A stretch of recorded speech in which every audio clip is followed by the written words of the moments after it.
ഇറാനിലെ എണ്ണപ്പാടങ്ങൾ കേന്ദ്രീകരിച്ച് ആക്രമണം ശക്തം.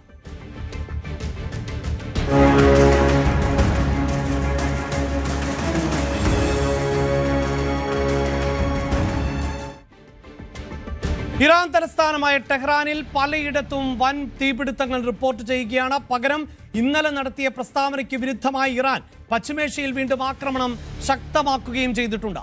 കുവൈറ്റ് വിമാനത്താവളത്തിന് സമീപത്തെ എണ്ണ ടാങ്ക് ഡ്രോൺ ഉപയോഗിച്ച് ഇറാൻ തകർത്തു. ദുബായിൽ ഒരു പാകിസ്ഥാനി സ്വദേശി കൊല്ലപ്പെട്ടു എന്നാണ് റിപ്പോർട്ടുകൾ. ഇറാൻ നടത്തിയ ഇപ്പോഴത്തെ ഈ നീക്കങ്ങളെ അമേരിക്ക നശിപ്പിക്കുന്നു എന്നാണ് വിദേശകാര്യമന്ത്രി അബ്ബാസ് അരഗ്ചി വിമർശിക്കുന്നത്. അമേരിക്ക ഒരു ചർച്ചകൾക്കും തയ്യാറല്ല എന്ന് US പ്രസിഡന്റ് ഡൊണാൾഡ് ട്രംപും വ്യക്തമാക്കി കഴിഞ്ഞു. Negotiating leverage, maybe maximum, but we're not looking to settle. They'd like to settle. We're not looking to settle. Iran accused the Israel. പശ്ചിമേഷ്യയിൽ ഒരുപക്ഷെ സമാധാനത്തിനുള്ള വാതിൽ തുറക്കുന്നു എന്ന് പ്രതീക്ഷിച്ചിരുന്നതാണ്. പ്രത്യേകിച്ച് ഇറാന്റെ ഭാഗത്ത് നിന്ന് ഗൾഫ് രാജ്യങ്ങൾക്ക് നേരെയുണ്ടായ ആക്രമണങ്ങളെ അവർ അപലപിക്കുകയും അതിൽ ക്ഷമാപണം നടത്തുകയും ചെയ്ത പശ്ചാത്തലമുണ്ട്. പക്ഷേ ഇപ്പോൾ പുറത്തുവരുന്ന റിപ്പോർട്ടുകൾ അനുസരിച്ച് ആ വാക്ക് പാലിക്കാൻ ഇറാൻ തയ്യാറാകുന്നില്ല എന്ന് തന്നെയാണ് മനസ്സിലാക്കേണ്ടത്. അതോടൊപ്പം തന്നെയാണ് ഇറാന്റെ എണ്ണപ്പാടങ്ങളെ ലക്ഷ്യം വെച്ചുകൊണ്ട് അമേരിക്കയും ഇസ്രയേലും ആക്രമണം തുടരുകയും ചെയ്യുന്നത്. അതുകൊണ്ട് തന്നെ യുദ്ധം അവസാനിക്കുവാനോ യുദ്ധം നിയന്ത്രിക്കുവാനോ ഉള്ള ഒരു സാധ്യതയും നമുക്ക് ഇന്നും കാണാൻ സാധിക്കുന്നില്ല. അന്താരാഷ്ട്ര ഡെസ്കിൽ നിന്ന് അജയ് സുധാ ബിജുവാണ് വാർത്തയുടെ വിശദാംശങ്ങളുമായി ചേരുന്നത്. അജയ്, ഇതാ US പ്രസിഡന്റിന്റെ ഭാഗത്ത് നിന്നുണ്ടാകുന്ന ഏറ്റവും ഒടുവിലത്തെ പ്രതികരണം, അത് ഒരു പ്രതീക്ഷയും നൽകുന്ന പ്രതികരണമല്ല. ഇറാൻ ഇന്നലെ എടുത്ത നിലപാടിൽ നിന്ന് വ്യത്യസ്തമായി ആക്രമണം തുടരുമ്പോൾ ഈ ആക്രമണം വീണ്ടും രൂക്ഷമാകുന്നു എന്ന് തന്നെയല്ലേ നമുക്ക് മനസ്സിലാക്കേണ്ടത്? തീർച്ചയായിട്ടും കടുത്ത രീതിയിലുള്ള ആക്രമണം തന്നെ ഇറാനിൽ എമ്പാടും തുടരുകയാണ്. അതുപോലെ തന്നെ പശ്ചിമേഷ്യയിലെ സാഹചര്യം അത് ഓരോ ദിവസവും അത് മെച്ചപ്പെട്ടു വരും എന്ന് പ്രതീക്ഷിക്കുമ്പോഴും കൂടുതൽ ഗുരുതരമായി തന്നെ മുന്നോട്ട് പോകുന്ന കാഴ്ചയാണ് നമുക്ക് കാണാൻ സാധിക്കുന്നത്. ട്രംപ് പറയുന്നത് ഇറാനുമായി യാതൊരുവിധ ചർച്ചകൾക്കും തയ്യാറല്ല, ഇറാനിലെ മിലിറ്ററി സംവിധാനം അത് പൂർണ്ണമായിട്ടും ഇല്ലാതാക്കും, അതുപോലെ തന്നെ അവിടെ ഇപ്പോഴുള്ള ഭരണകൂടത്തിൻ്റെ ഭാഗമായി പ്രവർത്തിക്കുന്ന എല്ലാ നേതാക്കളെയും വകവരുത്തും. ഈ ഒരു ലക്ഷ്യവുമായിട്ടാണ് അമേരിക്ക മുന്നോട്ട് നീങ്ങുന്നതെന്നാണ് ട്രംപ് പറഞ്ഞത്. മാത്രമല്ല, ഞങ്ങൾക്ക് ആരുടെയും സഹായവും ഇതിന് വേണ്ട എന്നും ട്രംപ് വ്യക്തമാക്കുന്നു. അതായത് UK പശ്ചിമേഷ്യയിലെ സാഹചര്യങ്ങൾ നിരീക്ഷിച്ചുകൊണ്ട് പശ്ചിമേഷ്യൻ രാജ്യങ്ങളുടെ സുരക്ഷയ്ക്കായിട്ട് അവരുടെ യുദ്ധവിമാനങ്ങളും അതുപോലെ തന്നെ ഡിഫൻസ് സംവിധാനങ്ങളും അയച്ചിരുന്നു. അതുപോലെ തന്നെ കുർദിഷ് സേനയെ അമേരിക്ക ഈ ആക്രമണത്തിൽ ഗ്രൗണ്ട് ലെവൽ അറ്റാക്ക് നടത്താൻ ബന്ധപ്പെട്ടു എന്നുള്ള അഭ്യൂഹങ്ങളും ഉണ്ടായിരുന്നു. ഇതിന് രണ്ടിനും പ്രതികരിച്ചുകൊണ്ട് ട്രംപ് പറഞ്ഞത്, ഞങ്ങൾക്ക് UKയുടെ ഒരു സഹായവും ആവശ്യമില്ല, അവർ ഏറെ ആലോചിച്ചതിന് ശേഷം പശ്ചിമേഷ്യയിലേക്ക് അവരുടെ യുദ്ധവിമാനങ്ങൾ അയച്ചിട്ടുണ്ട്, അത് നല്ല കാര്യം തന്നെയാണ്. പക്ഷെ ഞങ്ങൾ നിലവിൽ വിജയിച്ചുകൊണ്ടിരിക്കുന്ന ഈ യുദ്ധമാണ്, ഞങ്ങൾക്ക് ഇതിൽ UKയുടെ സഹായം ആവശ്യമില്ല എന്ന് ട്രംപ് പറഞ്ഞിട്ടുണ്ട്. മാത്രമല്ല, കുർദിഷ് സേന അവർ നല്ല പ്രവർത്തനങ്ങളാണ് നടത്തുന്നത്, പക്ഷേ ഈ മേഖലയിൽ അവരുടെ ഇടപെടൽ ആവശ്യമില്ല എന്ന് ഞങ്ങൾ അവരെ അറിയിച്ചതായിട്ടും ട്രംപ് പറയുന്നുണ്ട്. അത്തരത്തിൽ US മതി, ഈ യുഎസിന് ഒറ്റയ്ക്ക് ഇറാനെ നിയന്ത്രിക്കാൻ കഴിയും എന്നൊരു അവകാശവാദത്തോടെ ട്രംപ് മുന്നോട്ട് നീങ്ങുകയാണ്. അതായത് അജയ്, ഈ കുർദിഷ് സേനയുടെ ആവശ്യമില്ല സേവനം എന്ന് പറയുമ്പോൾ നമ്മൾ കഴിഞ്ഞ ദിവസങ്ങളിൽ ശ്രദ്ധിച്ചതാണ്, ഈ കുർദിഷ് സേനയുമായി അടക്കം ട്രംപ് ആശയവിനിമയം നടത്തുന്നു എന്നുള്ളത്. ഒരു പക്ഷേ കരയുദ്ധത്തിന് തയ്യാറെടുക്കുന്നു അമേരിക്ക, അതുകൊണ്ട് തന്നെയാകാം ഈ കുർദിഷുകളുമായും ആശയവിനിമയം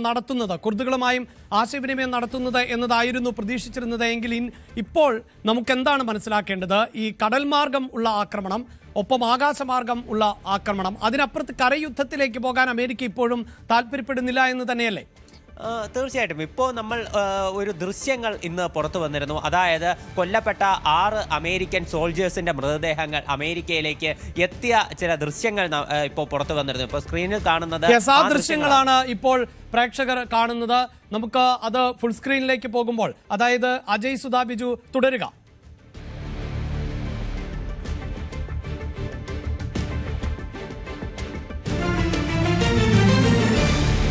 യെസ് അജയ്, ഇതാ ആ ദൃശ്യങ്ങൾ, അതായത് മൃതദേഹങ്ങളടക്കം എത്തിക്കുന്ന ദൃശ്യങ്ങൾ ആണ്. അവിടെ എല്ലാ ഔദ്യോഗിക ബഹുമതികളോടും കൂടി ആ മൃതദേഹം സ്വീകരിക്കുന്നതിൻ്റെ ദൃശ്യങ്ങളാണ്.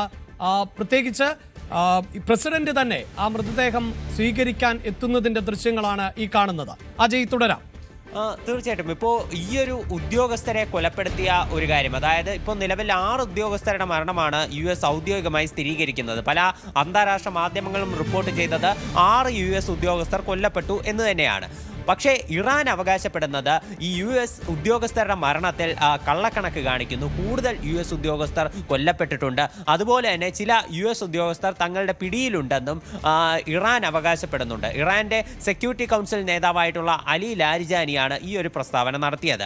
എന്തായാലും US നിലവിലൊരു കരയുദ്ധം ആക്രമിക്കുകയാണെങ്കിൽ നിലവിൽ ഈ കൊല്ലപ്പെട്ടതുപോലെ 6 ഉദ്യോഗസ്ഥരുടെ മരണം മാത്രമാകില്ല, കൂടുതൽ ഉദ്യോഗസ്ഥരുടെ മരണം അടക്കം റിപ്പോർട്ട് ചെയ്യാനുള്ള സാധ്യതകളുണ്ട്. ഇപ്പോൾ നിലവിൽ ഈ 6 ഉദ്യോഗസ്ഥരുടെ വിവരങ്ങൾ, പൂർണ്ണ വിവരങ്ങൾ അമേരിക്ക പുറത്തുവിട്ടിട്ടുണ്ട്. ഇവർ ഒരു വനിതാ ഉദ്യോഗസ്ഥ അടക്കമാണ് ഈ കൊല്ലപ്പെട്ടവരിലുള്ളത്. ഇനി അമേരിക്ക ഒരു ഗ്രൗണ്ട് അറ്റാക്ക് നടത്തുകയാണെങ്കിൽ അത് അമേരിക്കയ്ക്ക് കനത്ത സാമ്പത്തിക നഷ്ടവും വരുത്തി തീർക്കും.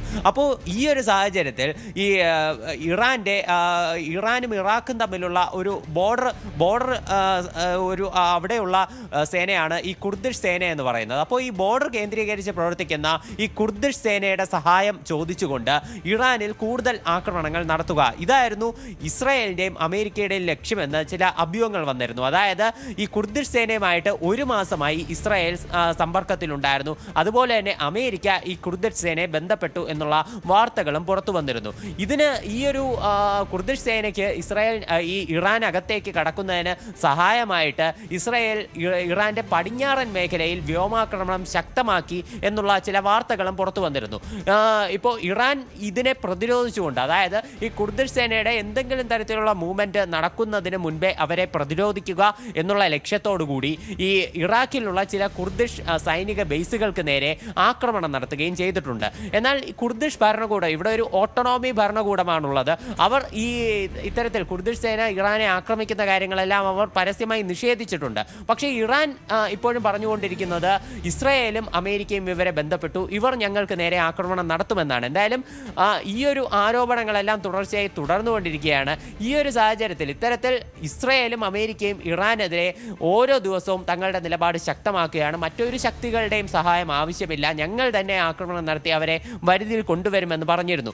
അപ്പോൾ അതിൻ്റെ ഭാഗമായിട്ടാണ് ഇന്നലെ രാത്രി ടെഹ്റാൻ നഗരത്തിലും അതുപോലെ തന്നെ ഇറാന്റെ പല ഭാഗങ്ങളിലും ശക്തമായിട്ടുള്ള സ്ഫോടനങ്ങൾ ഉണ്ടായത്.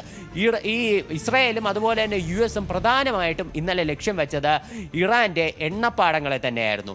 എണ്ണപ്പാടങ്ങളിൽ ഒരു രൂക്ഷമായിട്ടുള്ള ആക്രമണം നടത്തിയതിൻ്റെ ഫലമായി ഇറാനിൽ പല സ്ഥലങ്ങളിലും വൻ സ്ഫോടനങ്ങളും തീപിടുത്തവും ഉണ്ടായി. ടെഹ്റാൻ നഗരത്തിലുള്ള ചില ദൃശ്യങ്ങളാണ് നമ്മളിപ്പോൾ സ്ക്രീനിലടക്കം കാണുന്നത്.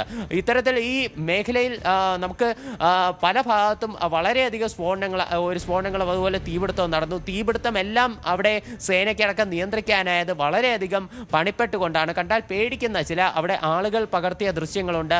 അതുപോലെ തന്നെ മറ്റ് വീഡിയോ ക്യാമറകൾ വഴി ചിത്രീകരിച്ച ദൃശ്യങ്ങളുണ്ട്. ഇതിലെല്ലാത്തിലും സൂചിപ്പിക്കുന്നത് ടെഹ്റാൻ നഗരത്തിൽ പലയിടത്തും വളരെ വലിയ നാശനഷ്ടമാണ് ഉണ്ടായതെന്നാണ്. മാത്രമല്ല മധ്യ ഇറാനിലും അതുപോലെ പടിഞ്ഞാറൻ ഇറാനിലും അടക്കം ഇപ്പോൾ നിലവിൽ ആക്രമണം നടന്നിട്ടുണ്ട് എന്നാണ് റിപ്പോർട്ടുകൾ സൂചിപ്പിക്കുന്നത്.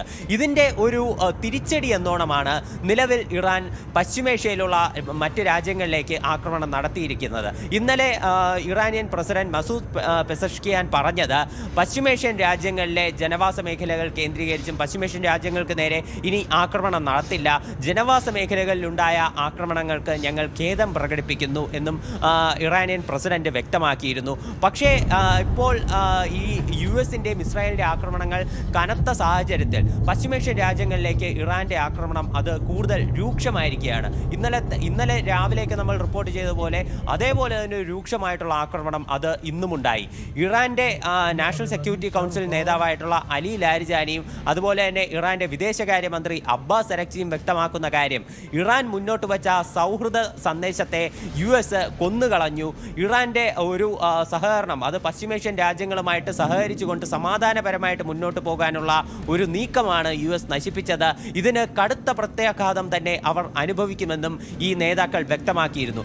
അതിനു പിന്നാലെ ഏറ്റവും കൂടുതൽ ആക്രമണം നടന്നത് കുവൈറ്റിലും അതുപോലെ തന്നെ ബഹ്റൈനിലും അടക്കമാണ്. കുവൈറ്റിലെ വിമാനത്താവള വിമാനത്താവളത്തിന് സമീപമുള്ള ഒരു എണ്ണ ടാങ്കർ അത് ഡ്രോൺ ഉപയോഗിച്ചുകൊണ്ട് തകർക്കുന്ന ഒരു പശ്ചാത്തലമുണ്ടായിരുന്നു. അതുപോലെ തന്നെ കുവൈറ്റിലുള്ള ഒരു കെട്ടിടം, അവിടുത്തെ ഒരു public institution for social security കെട്ടിടം, ആ കെട്ടിടത്തിലേക്ക് ആക്രമണമുണ്ടായി. ഈ കെട്ടിടം നിന്ന് കത്തുന്ന ചില ദൃശ്യങ്ങളടക്കം പുറത്തു വന്നിരുന്നു. അതുപോലെ തന്നെ തീർച്ചയായും, അതായത് അജയ് തുടരുക. അജയ് ഇപ്പോൾ റിപ്പോർട്ട് ചെയ്യുന്നത് അനുസരിച്ച് യുദ്ധത്തിന്റെ കഴിഞ്ഞ 24 മണിക്കൂറുകൾ പരിശോധിക്കുമ്പോൾ അതിൽ പ്രധാനമായും യുദ്ധം കേന്ദ്രീകരിക്കപ്പെടുന്നത് ഈ എണ്ണപ്പാടങ്ങളെ ലക്ഷ്യം വെച്ചുകൊണ്ട് എന്ന നിലയിലേക്കാണ്.